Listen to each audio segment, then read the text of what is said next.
Keeping in line with faceless video game characters, I decided that my next cosplay breakdown should focus on none other than Riley the Ghost from Modern Warfare 2.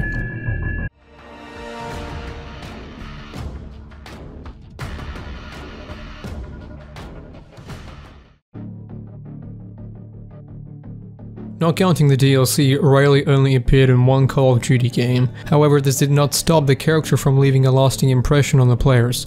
Before I start, I want to mention that this cosplay guide is based on what Ghost wore in the final mission we see him in. Without any further ado, let's get down to the breakdown, shall we? As always, let's start from the headpiece.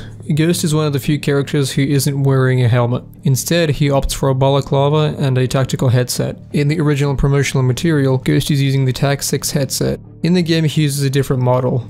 I wasn't able to pinpoint the exact model, perhaps it's fictional. If you're looking for a budget option, you can buy the Warsport OD HD08 OD OLED tactical headset. It won't suppress noise like the real headset would, but it does the trick looking like the real deal.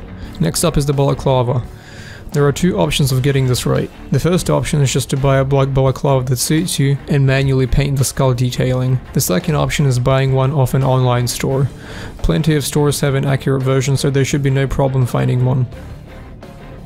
The glasses are also fictional. Looking through the eye protection catalog has resulted in no matches. What makes it worse is that there's no tactical eye pro that even closely resembles the frame. However, it is possible to find tactical eye protection with sepia tinting.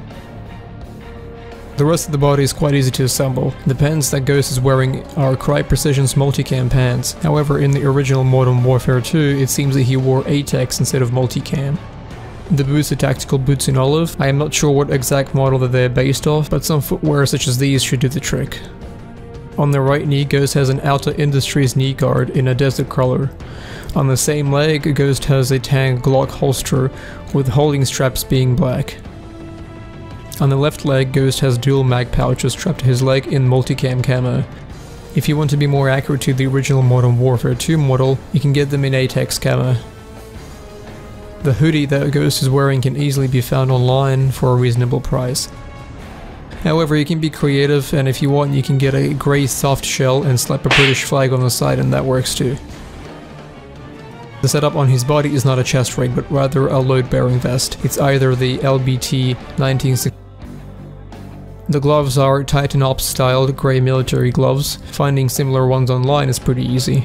You can add a push-to-talk device to your headset and connect it to a radio. That will give you operational comms if you want to play airsoft with the setup.